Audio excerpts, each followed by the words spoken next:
All right, you guys, we have got some very special guests here. We have the actors from the Mighty Morphin Power Rangers. Please go through your names because I'm not going to look through the scripts. I'm sorry. We have Jason David Frank that plays Tommy. Steve Cardenas, I played Rocky. Karen Ashley, I played Aisha. I'm Robert Axelrod. I'm the voice of Lord Zed. All right, you guys. Now, I'm going to just go one by one, toss out some questions. All right? Okay. Steve, how did you land the role of the Red Power Ranger? Well, the show had already been on for a year and a half already, and I heard about an audition in Texas, same as Karen, and I just went to the audition, and a couple days later they called me back. They're like, hey, fly out to California to meet the producers, and so then I flew out to California, and they had me audition again one more time, and then a couple days later they said, oh, yep, you got the part. And I didn't even get to unpack my bags or anything. I had to ship all my clothes from Texas. Wow. Yeah, so I didn't even get to go back home. Now, Jason, what about the Green Ranger? You know, that was just the Green Ranger. I just auditioned for it. The show was never on the air.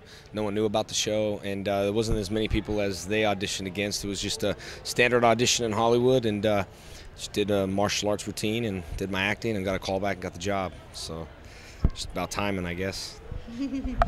Now, Karen, you were the Yellow Ranger. What was it like?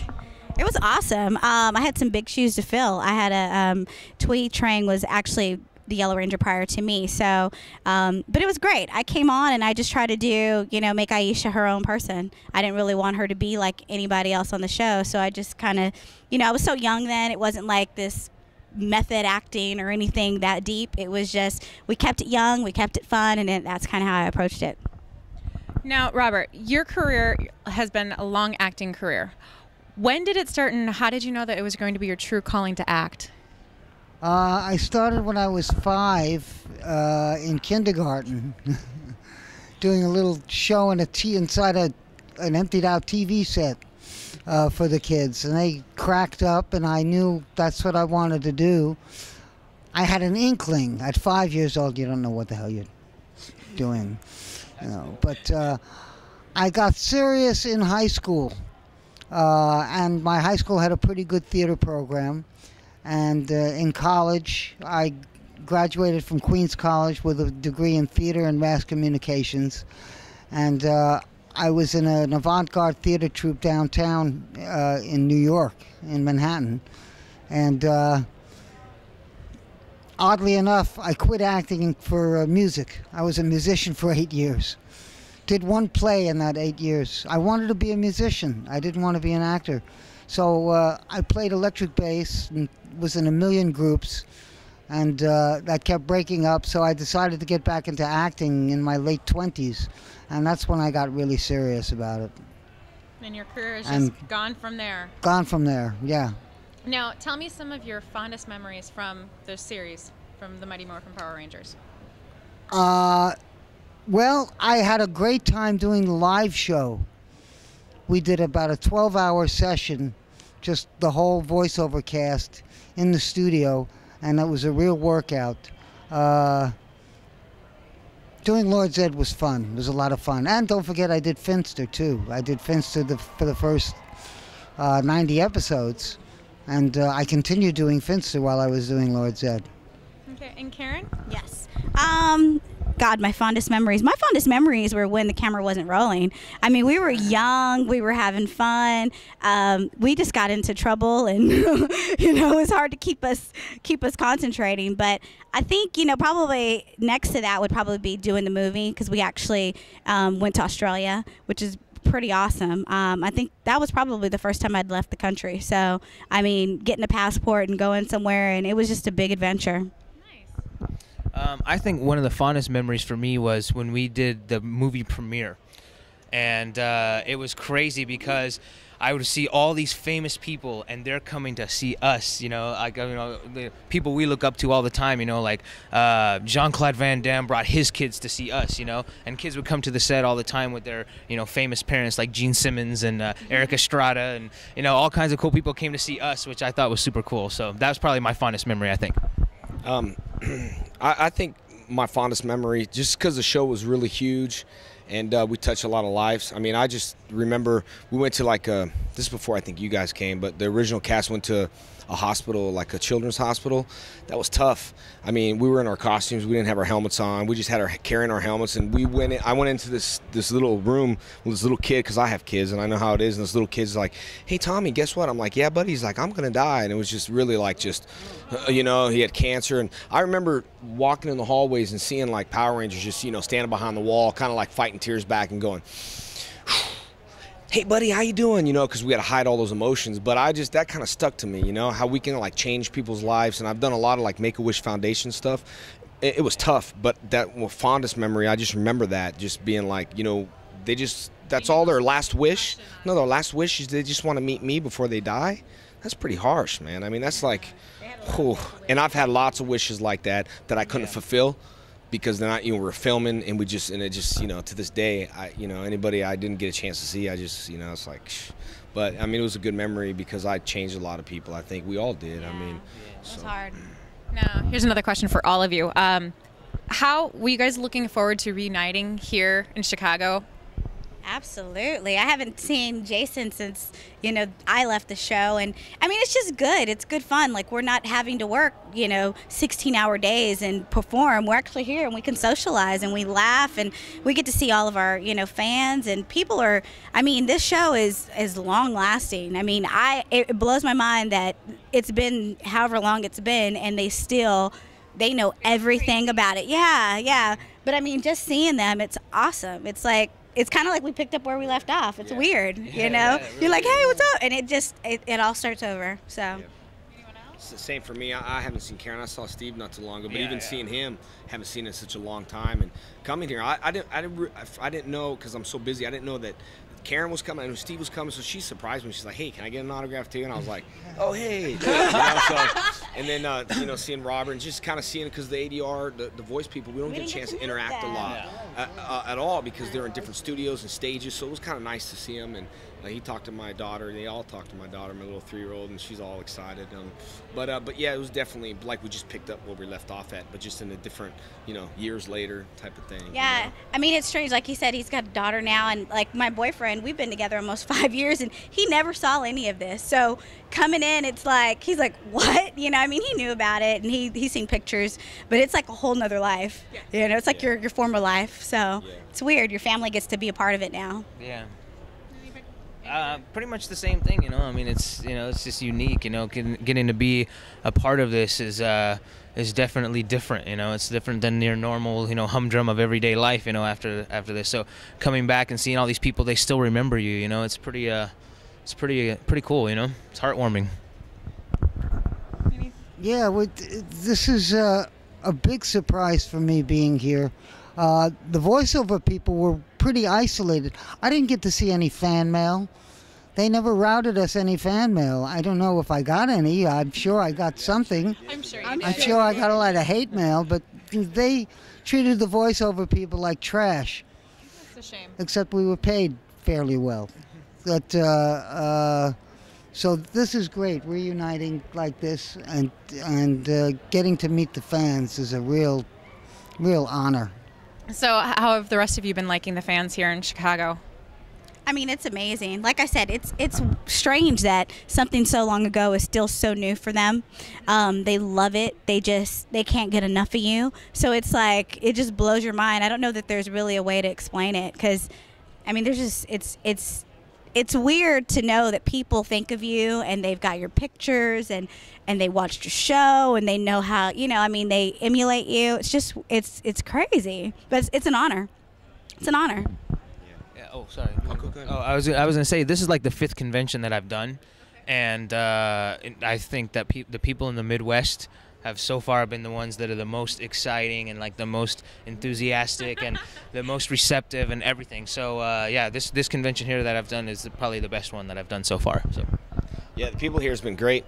I think that I try to, think about things a lot. I like to analyze things. But I think one of the reasons why it brings the kid out in them. You watch something as you watch something as you're 3 or 4, and no matter what, it's like, oh, dude, I used to watch you when I was little, and it just, they never had a chance to meet you, so all of a sudden it's like they take you right back to that age again, and then it's like, they're like, wow, man, I remember this and that, so you get to see that, and it's just like meeting our kid hero, growing up, going, wow, cool, I used to watch the old school Batman, right? But I saw Adam West. I didn't really get a chance to, right, yeah. I shake his hands $50, but it's just, I didn't, I was like, I'll save my money, but but it was just great to see everybody. Everyone here is really exciting. I mean, everyone was super nice. I mean, the staff and the fans and.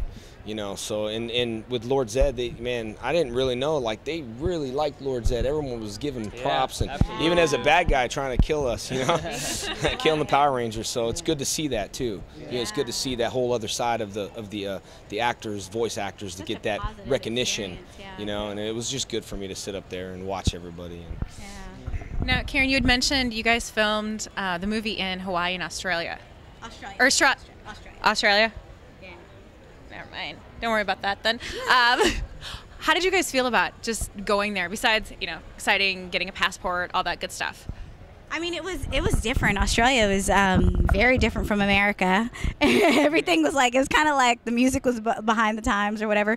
And the funny thing was, when we got there, we were new to the show, so they definitely hadn't seen the episodes. I mean, the episodes weren't going to come out until maybe years later with us, and so they were like, Trini, and that's the girl that I had originally. They just saw yellow and they had identified with it, and they were happy to see us. And I mean, the city itself, I mean, they pulled out all the stops as far as the production, so it was fun.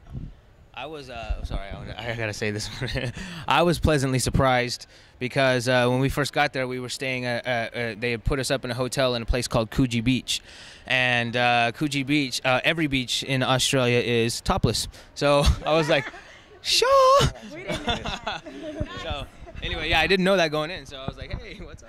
Yeah, no, it was definitely different going to Australia. And then when I filmed Dino Thunder, that was in New Zealand, so it kind of brought all those memories back. But New Zealand's the only country that does not show Power Rangers at all. So you could film in New Zealand all day long and walk in your Power Ranger suit, and little kids are like, unless they got satellites or whatever, but they don't film over. They don't show it over there. So that's like the only country you can go to where the Power Ranger what. So, but going to Australia was definitely different. I think we all had a good time. I had a blast. I gambled my per diem away and David's away. But yeah, it was good. You can gamble. You only had to be 18 to gamble back then, so it worked out. Nice. Any comments from you on the Australia? I didn't go to Australia. I did all my work in the studio at 20th Century Fox out in West LA. It's a shame. Yeah. Pictures were pretty? Oh, yeah, pretty pictures, yeah. I would have loved to go to Australia and did the show, but they did us in post-production. Now, you've done other voiceover work, have you not? Yeah. What are some of the tell me some of the other roles that you've done.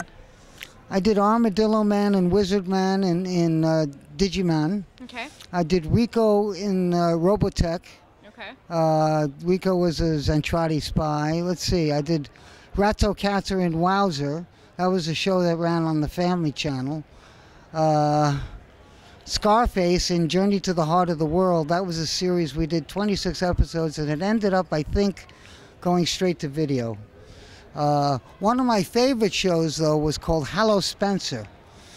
It had a terrible time slot, 6 a.m. on Channel 5 in L.A. But it was a German puppet show that we dubbed English to, like a very much after the Muppets, modeled after the Muppets. Okay. And really clever plots. And I wrote a lot of the scripts. And it was a lovely show that never got the recognition it deserved. I thought it should have run on HBO or something like that. And it never got the recognition it deserved. We worked our tails off on that show. So that's some of the other roles I did. I did a few episodes of Spider-Man as Microchip, the Punisher sidekick. Okay. So I've been around. Yeah. Now, Karen, you've not only done acting but writing as well. Tell us some of the movies you've loaned a creative writing edge on. Well, my first writing gig was a movie called Unto Thee. I actually co-produced and co-wrote that with my partners, and then we recently did Devin's Ghost, which is a horror film. Johnny Young Bosch and I actually worked on that together. I co-wrote and produced, and he actually co-directed with Koichi Sakamoto, who worked on Power Rangers. So that was very, very cool. And we're just we have a couple other things that we're trying to do. It's just a matter of getting schedules together and getting the money to do it. I mean, the world of independent film is very hard. Even if you have successful actors in it, it's hard to get financing these days. But, I figure someday something else will happen. I always say no matter what I do, I'll always be an actress first. So I was able to kind of make my rounds on different television shows and different kids shows. So I've had a great career, I look forward to doing a lot more, but, I'm kind of in a place where I let things happen. Opportunities always come. I told some kids earlier that our life changed in 3 days. When we auditioned, it was a matter of 3 days, and we were living in LA, and we're on a hit TV show. I mean, we came on when it was a hit. So, it's like I really think that there's something out there that's going to happen, and I'm just waiting for it to happen. Now, Steve, you opened your own karate school. What was your focus when you opened the doors to your school? Well, mainly I had a goal because when I opened up my karate school, I had followed an apprenticeship because I had started out doing martial arts when I was 12, and my parents didn't have the money to pay for karate. So I went to my karate instructor and I was like, look, I'll sweep your floors, I'll clean the windows, mop the bathroom, whatever, in exchange for lessons. And I thought sure he was going to say no, but he was like, okay, I'll take a chance on you. And so I stuck with him ever since. But I was there every day, and as I was there every day, I started learning everything. Like I started learning about how to sell contracts and how to get people interested in it that wanted to come in and just ask questions, and try to get them signed up. So finally, when I was like 14 years old, people would walk in and go, yeah, can I speak to the instructor? I'd be like, yeah, what do you want to know? Can I help you? And I'd be able to sign people up right there. So I was learning about that. And then after that, I started making deposits and learning about the whole banking side of it and the whole, business end of it. Right, but the business aspect of it. So, yeah, so I already had a plan from the beginning. It was just a matter of whether or not I could get the funding to do it. And then I got lucky and got the spot on the show. And I was like, you know what? I got enough money I could save up to put this thing together. So I did it on a real shoestring budget in the beginning, but my goal was just, I want to get 130 students, and then I'll be in the black. And in 3 months we were in the black. So it was really, really blessed as far as that went. Awesome. So, and then that's okay. Now, Jason, let's see here. You've been instructing. You're a CEO and raising a family. Tell us about this side of your life. Well, I work a lot, I like I said with Steve, like Steve talks about running, schools and stuff. I got schools and probably got about 1,100 students somewhere in that area. So between the students and my family and balancing the time, it's been hard, but I mean, I do what I have to do. And like we talked about training's all part of my routine. That's part of I consider that kind of work. So I know in the panel I was talking about like my free time, but I enjoy it. I guess it would be my time I enjoy, but I kind of consider that work as martial arts and training and teaching and all that stuff, but I still enjoy it. But it's just, I try to balance it out and have fun. So, I think running my own companies is what I want to do because I like to work for myself. I don't like to work for people. So. Now, this question's for all of you. Is there anything that you are currently working on or upcoming projects that you can tell us about? Yeah, I just finished a film called The Affliction. It's a vampire movie. It should be out in the fall if it makes it to the theaters. Nowadays, you do a picture, and especially they have all kinds of tiers, TIERS, there's SAG, modified low budget, there's SAG low budget, there's SAG fairly good budget, and then there's SAG mucho money budget. So this was a modified low budget, so who knows if it'll get to the theaters, but it'll end up on videotape, I'm sure, or DVD. And I'm doing a series called Guy King, which is an anime series that should be out in the fall. Well, right now, currently, Devin's Ghost is in Blockbuster and Netflix. People can get it there. But we have, I'm actually trying to venture into something else. I actually want to get into radio. So I've really been pursuing, you know, a radio career and getting all of that together. You know, that's kind of what's happening. But again, it's like something will happen. A lot of the things that I've done in my life, I didn't plan on them. They kind of just came about. So, you know, I always leave the door open for opportunity. For me, basically what I do now is I work with kids, teaching them martial arts, and what I do is specifically is I work with like after school, like elementary programs and you know, and like private schools and things like that. So you know, it's just like an after school thing that I do. It affords me a lot of time, but that's pretty much what I do as far as that goes. But I kind of lost the question actually of the other part of it. Oh, upcoming projects. Oh, right. Yeah, there's a possibility that maybe at the end of the summer I might be working on a horror flick, but I don't know. Like, so I don't want to jinx it or anything like that. I usually don't want to talk about it unless.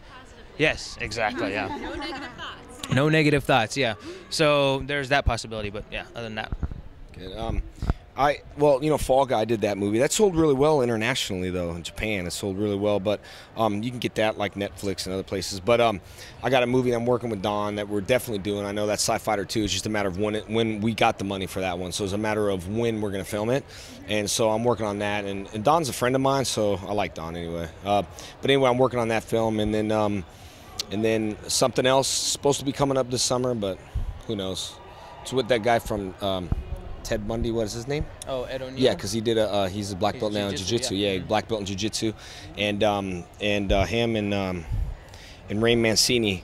It's a movie called Cage, and it's about a mixed martial arts guy going into the cage and stuff. And that's supposed to happen this summer, but you know, summer's coming pretty quick. So get their money together if you're listening. But anyway, I'm supposed to star in that movie coming up.